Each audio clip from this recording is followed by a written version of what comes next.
Selamat berjumpa para pemirsa di dalam mata pelajaran ini, pelajaran tentang firman Tuhan.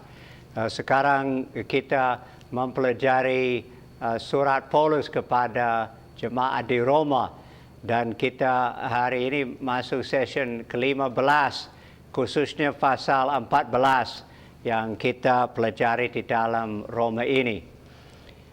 Sampai sekarang ini kita sudah melihat bahwa Paulus membagikan Roma ini di dalam beberapa bagian, dan kita membicarakan hal-hal teologi dalam pasal 1 sampai dengan ayat 8, dan kemudian bagaimana Paulus menerapkan tentang hal kebenaran yang bersangkut paut dengan bangsa-bangsa.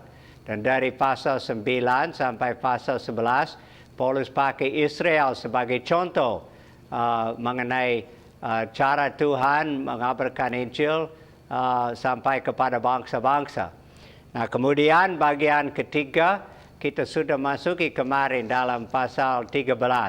Dan pasal 13 sampai 12, 13 sampai 14, itu bagian tentang hidup seorang Kristen. Cara hidup orang yang benar, dan di dalam pasal 14 ini kita membahas tentang hal saling mempedulikan. Lalu kita membaca dulu dari firman Tuhan. Kalau sudah Anda ambil Alkitab dan buku catatan dan sudah siap, kita baca dari ayat 1 sampai ayat 12. Dan sebelumnya mari kita berdoa. Tuhan, kami membuka firman-Mu, selalu kami mohon Tuhan yang hadir dan menerangi hati kami dan membantu kami untuk mengerti firman-Mu. Banyak sekali pelajaran firman di dalam pasal ini yang harus kami hafal dan melaksanakan, tetapi kami butuh kuasa Roh Tuhan untuk menolong kami. Terima kasih ya Tuhan. Di dalam nama Yesus kami berdoa. Amin. Saya minta Ibu Mega membacakan firman Tuhan bagi kita, ayat 1 sampai 12. Roma pasal 14 ayat 1 sampai 12, demikian firman Tuhan. Jangan menghakimi saudaramu. Terimalah orang yang lemah imannya tanpa mempercakapkan pendapatnya. Yang seorang yakin bahwa ia boleh makan segala jenis makanan, tetapi orang yang lemah imannya hanya makan sayur-sayuran saja. Siapa yang makan, janganlah menghina orang yang tidak makan, dan siapa yang tidak makan, janganlah menghakimi orang yang makan. Sebab Allah telah menerima orang itu. Siapakah kamu sehingga kamu menghakimi hamba orang lain? Entahkah ia berdiri ataukah ia jatuh, itu adalah urusan tuannya sendiri. Tetapi ia akan tetap berdiri karena Tuhan berkuasa menjaga dia terus berdiri. Yang seorang menganggap hari yang satu lebih penting daripada hari yang lain, tetapi yang lain menganggap semua hari sama saja. Hendaklah setiap orang benar-benar yakin dalam hatinya sendiri. Siapa yang berpegang pada suatu hari yang tertentu, ia melakukannya untuk Tuhan. Dan siapa makan, ia melakukannya untuk Tuhan. Sebab ia mengucap syukur kepada Allah, dan siapa yang tidak makan, ia melakukannya untuk Tuhan. Dan ia juga mengucap syukur kepada Allah. Sebab tidak ada seorang pun di antara kita yang hidup untuk dirinya sendiri, dan tidak ada seorang pun yang mati untuk dirinya sendiri. Sebab jika kita hidup untuk Tuhan, dan jika kita mati untuk Tuhan. Jadi baik hidup atau mati, kita adalah milik Tuhan.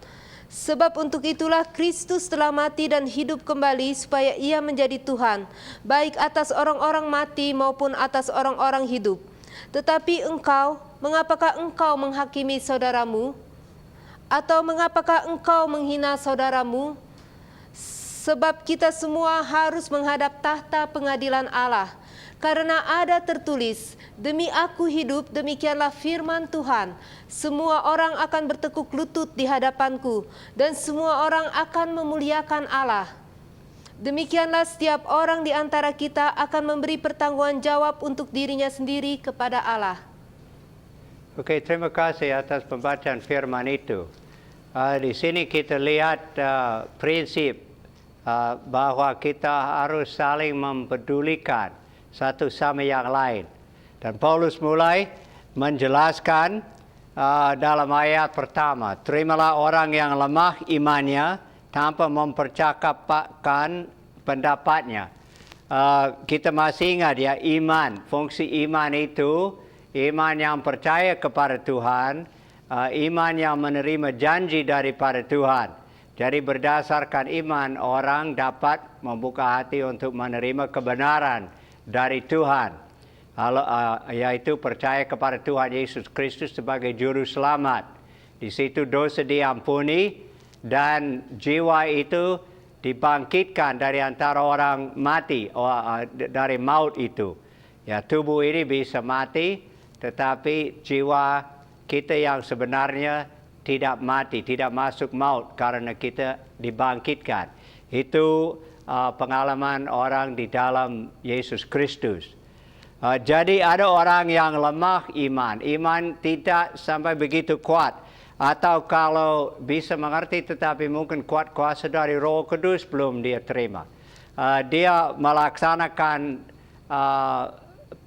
hal yang ditunjuk oleh firman Tuhan tetapi mungkin belum sempurna di dalam pelaksanaannya. Dia mempunyai pendapat mungkin yang berbeda-beda.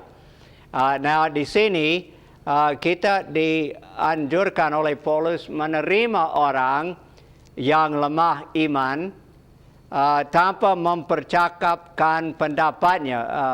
Ini istilah ini, mempercakapkan pendapatnya, berarti meragukan posisinya gitu. Jadi jangan seolah-olah tanya-tanya hal-hal itu. Kita mesti menerima orang dengan sebaik-baiknya. Kemudian ayat kedua, kita lihat yang seorang yakin bahwa ia boleh makan segala jenis makanan, tetapi orang yang lemah imannya hanya makan sayur-sayuran saja. Nah, ini contoh. Karena di sini ya ada concern atau perhatian tentang suatu penafsiran ya tentang upacara. Jadi di dalam agama itu apa yang boleh dimakan dan apa yang tidak boleh dimakan. Umpamanya seorang yakin bahwa dia boleh makan apa saja. Orang lain hanya makan sayur-sayuran. Kalau tidak hati-hati bisa bertengkar tentang hal itu. Saya masih ingat satu pendeta yang saya kenal dulu. Dia seorang Ambon, tetapi istrinya seorang Batak. Nah, pendeta itu dia pergi ke pernikahan orang Batak. Dan orang Batak mempunyai satu kebiasaan untuk masak babi dan di atasnya dia siram dengan darah. Ya. Lalu pendeta makan itu dan dianggap itu enak sekali. Sedangkan istrinya yang seorang Batak bilang bahwa itu tidak boleh dimakan karena di dalam upacara itu ada hubungan dengan roh-roh yang bukan dari Tuhan. Lalu mereka bercekcok tentang hal itu. Tetapi pendeta karena dianggap itu enak dimakan, dia tetap makan. Dan istrinya karena dianggap itu tidak pantas pendeta makan itu, dia tetap ngotot dan tidak senang. Nah, kami lihat, saya nggak masuk di situ karena saya bukan orang yang tahu persis ya. Jadi saya cuma dengar-dengar saja. Di dalam ayat 3 ini, Paulus bilang, janganlah menghina ya, orang yang tidak makan. Dan siapa yang tidak makan, janganlah menghakimi orang yang makan. Nah, di sini sedikit petunjuk bagi kita. Janganlah menghina itu berarti menganggap rendah, ya, menganggap orang itu rendah. Dan janganlah menghakimi itu menyalahkan orang, jangan menyalahkan orang itu. Saudara yang kuat imannya menghina yang lemah menurut dia, ya, menurut dia orang yang lemah imannya. Saudara yang lemah imannya menghakimi yang kuat imannya. Jadi dua-duanya itu melakukan hal yang menurut Tuhan jangan kita lakukan. Kita harus sebaliknya mencari jalan untuk menyadari atau membimbing orang kepada posisi yang lebih bagus. Jadi jangan menghakimi dan jangan menghina. Sebab ayat 4 itu, Paulus bilang, siapakah kamu sehingga kamu menghakimi hamba orang lain? Hamba orang lain akan bertanggung jawab kepada tuannya sendiri. Atau dengan kata lain, orang Kristen harus bertanggung jawab kepada Tuhan Yesus Kristus. Nah, sekarang kita lihat di dalam gambar di sini satu cara yang kurang bagus, ya. Orang ini tidak saling mempedulikan. Ya, kita lihat di sini orang yang di bawah ini sedang itu pergulatan, ya, mereka marah satu sama yang lain. Jadi dengan istilah ini menghina dan menghakimi. Yang kuat menghina, yang lemah menghakimi. Dan mereka berkelahi. Dua-duanya berkelahi tentang sesuatu. Kita nggak tahu masalahnya. Tetapi ini satu orang seperti senang melihat mereka bertengkar, dan yang lain itu kaget karena mungkin orang ini yang lebih mengerti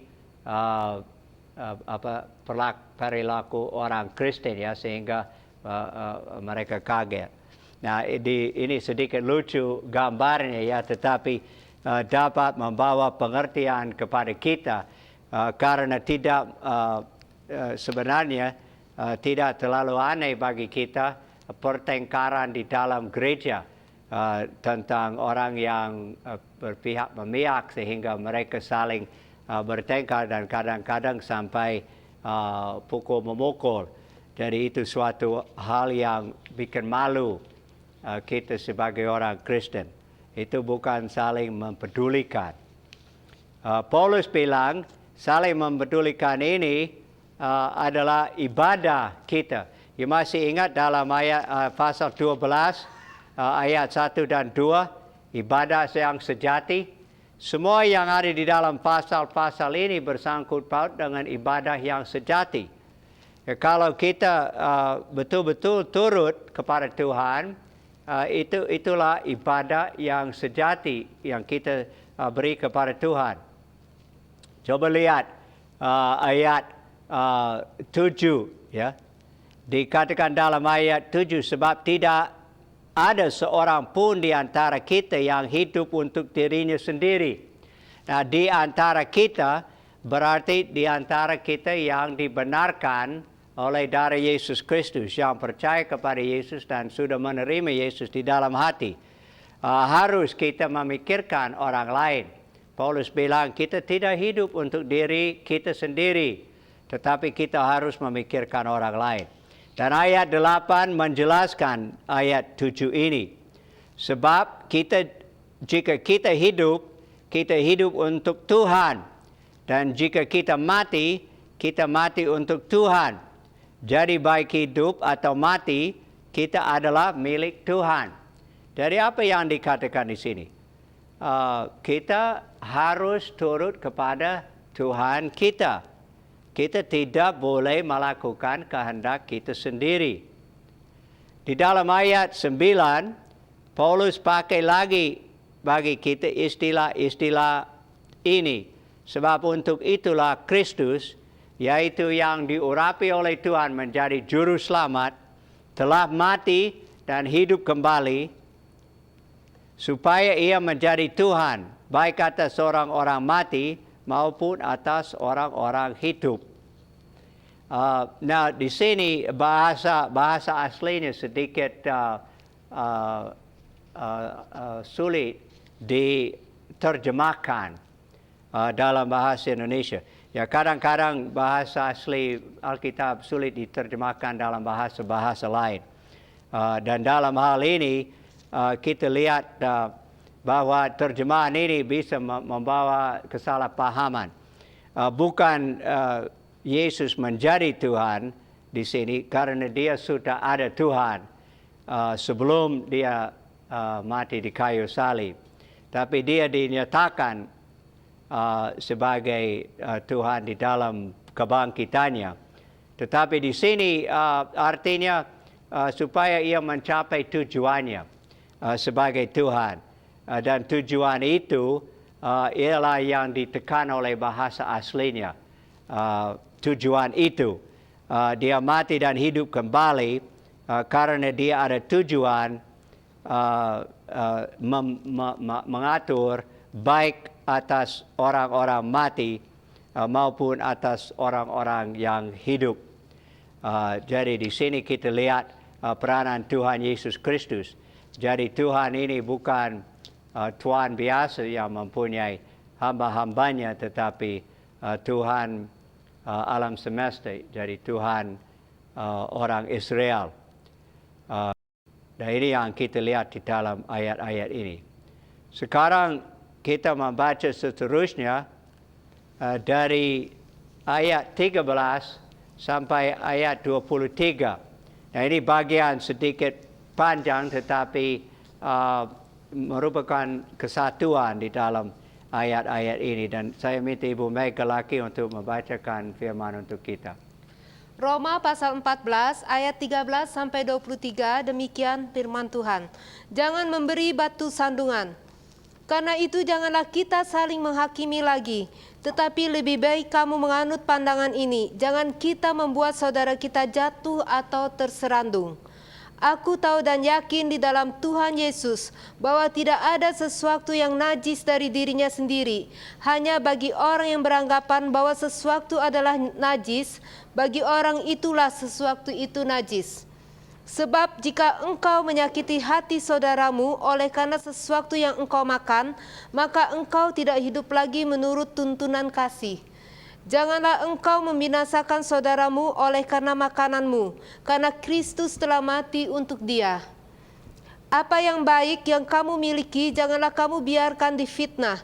Sebab kerajaan Allah bukanlah soal makanan dan minuman, tetapi soal kebenaran, damai sejahtera, dan sukacita oleh Roh Kudus. Karena barang siapa melayani Kristus dengan cara ini, ia berkenan kepada Allah dan dihormati oleh manusia. Sebab itu marilah kita mengejar apa yang mendatangkan damai sejahtera dan yang berguna untuk saling membangun. Janganlah engkau merusakkan pekerjaan Allah oleh karena makanan. Segala sesuatu adalah suci, tetapi cilakalah orang jika oleh makanannya orang lain terserandung. Baiklah engkau jangan makan daging atau minum anggur atau sesuatu yang menjadi batu sandungan untuk saudaramu. Berpeganglah pada keyakinan yang engkau miliki itu, bagi dirimu sendiri di hadapan Allah. Berbahagialah dia yang tidak menghukum dirinya sendiri dalam apa yang dianggapnya baik untuk dilakukan. Tetapi barang siapa yang bimbang kalau ia makan, ia telah dihukum, karena ia tidak melakukannya berdasarkan iman.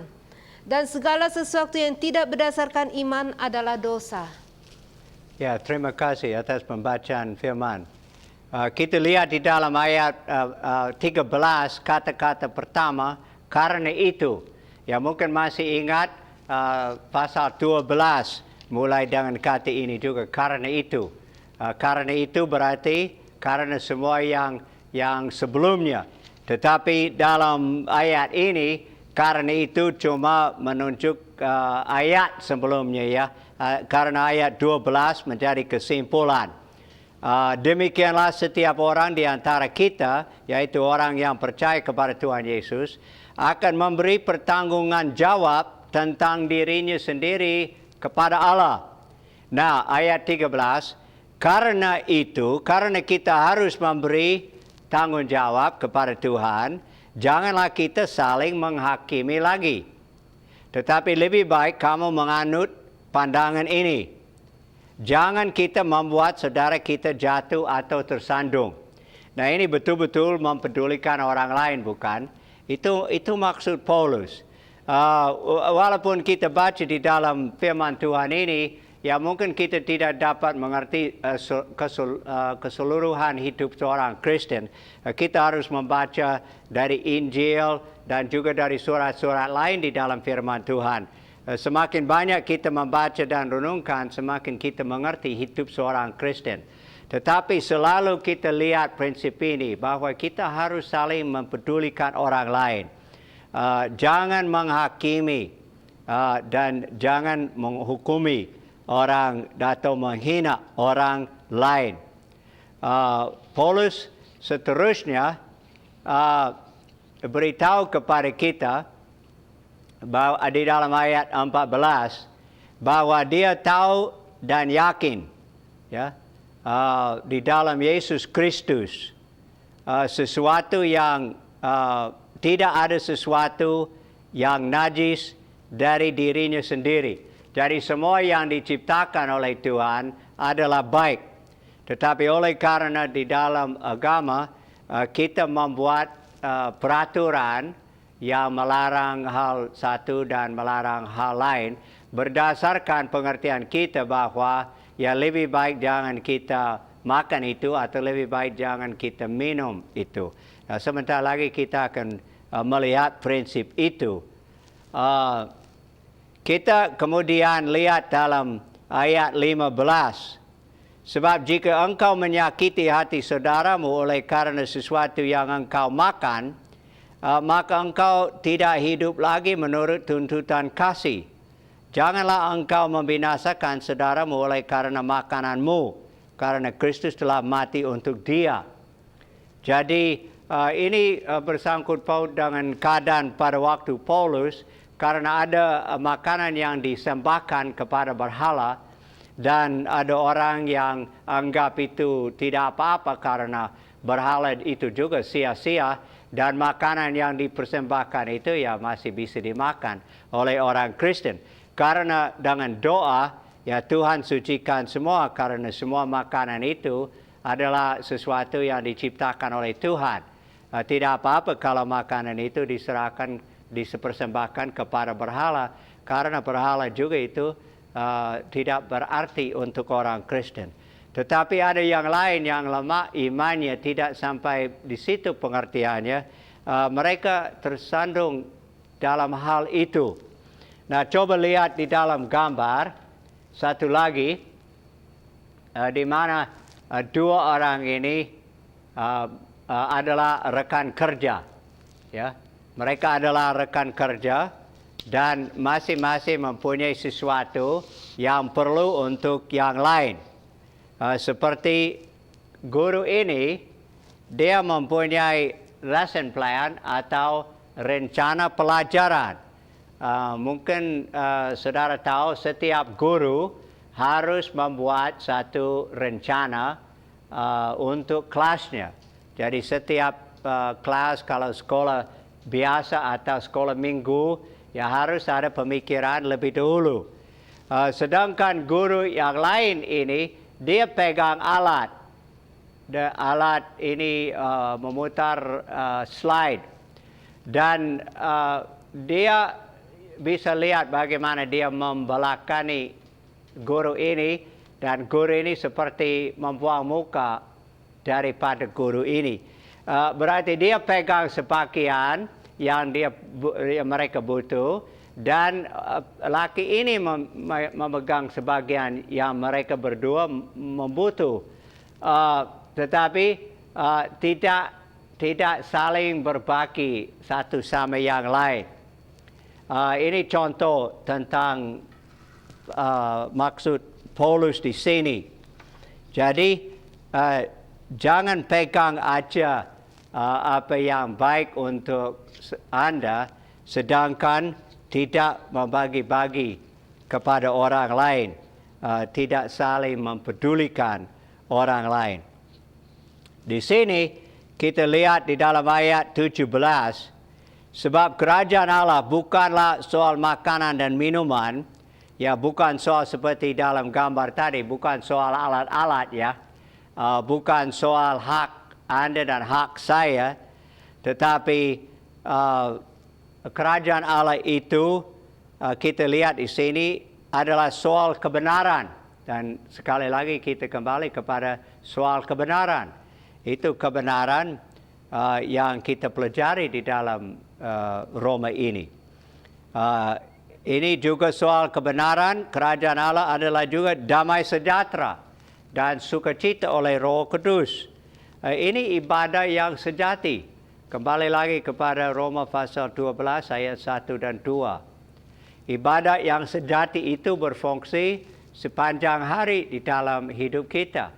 Bukan saja hari Minggu di gereja, 1 jam, 2 jam, atau beberapa jam selama 1 minggu. Kita ke gereja atau kita ikut sel group atau kebaktian rumah tangga. Bukan itu. Di dalam kerajaan surga, ibadah yang sejati itu berlangsung terus. Harus kita ingat hal itu dan memikirkan itu. Tidak ada orang Kristen, orang beriman hari Minggu saja. Harus beriman setiap hari. Jadi kemudian kita lihat bahwa hubungan antara orang-orang yang beriman itu membayangkannya atau memantulkan hubungannya dengan Tuhan. Kalau hubungan dengan saudaramu kurang bagus, yaitu memantulkan hubungan Anda dengan Tuhan yang juga kurang bagus di dalam hal itu. Jadi ayat 18, karena barang siapa melayani Kristus dengan cara ini, ialah dengan cara mempedulikan orang lain, ia berkenan pada Allah dan dihormati oleh manusia. Berarti bahwa ibadah sejati itu dilakukan. Nah, sekian dulu pelajaran kita di dalam pasal 14, dan nanti kita bertemu lagi untuk session terakhir. Tuhan memberkati.